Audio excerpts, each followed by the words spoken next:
I would like to shout out Terry B. Moore for sending me this article. I actually tried to find a picture of the person that I'm talking about, but I couldn't find one, and it doesn't surprise me that I couldn't. So I found the next best thing when it pertains to this story because it does involve the Baltimore Police Department.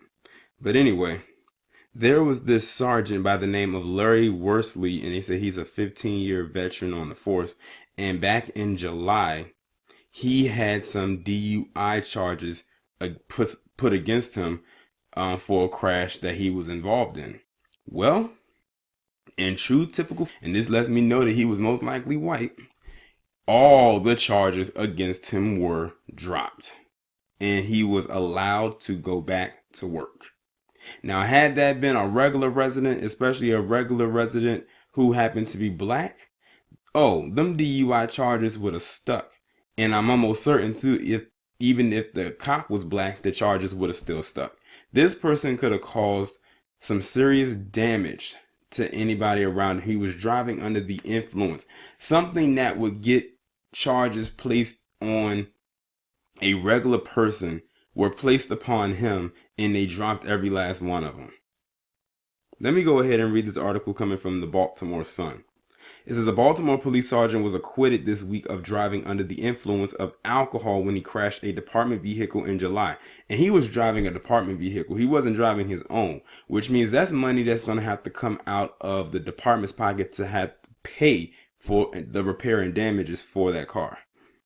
Sergeant Larry Worsley, a 15-year veteran with the police department, was charged after police said his department-issued Dodge Charger struck several unoccupied parked vehicles July 14th in the area of the 1100 block of Argonne Drive in northeast Baltimore. Luckily, all he hit were parked cars and not parked people, if you get what I mean.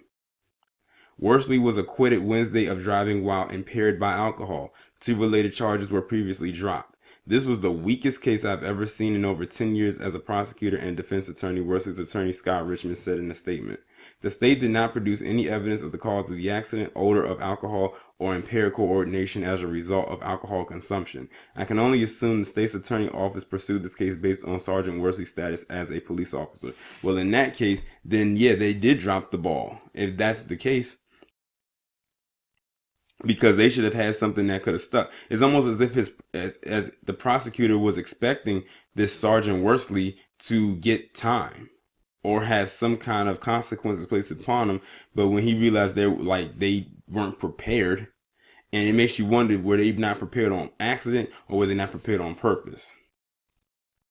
A spokeswoman with the state's attorney office responded to Richmond's comments by saying the office had a strong case. It's absolutely absurd for Sergeant Worsley's attorney to call a case weak, where his client's blood alcohol level was almost double the legal limit 3 hours after being detained and crashing a city-owned vehicle into other cars on his way to work. In the interest of public safety, our office takes driving while intoxicated cases seriously and will always pursue justice equally and fairly no matter the occupation of the defendant. The police department did not respond to a request for comment Thursday night. The department earlier this week announced the firing of Officer Aaron Hillman, who was found intoxicated and slumped over in his patrol vehicle near Pigtown on Tuesday. A breathalyzer revealed his blood alcohol level was at .22. A police spokesman said that Worsley was off duty at the time of his incident. Well, it doesn't matter. It's the fact that he was still driving a department-owned vehicle. He wasn't driving his own vehicle. But anyway, let me continue. Richmond said his client looks forward to returning to his regular duties that he faithfully performed for the citizens of Baltimore for the last 15 years.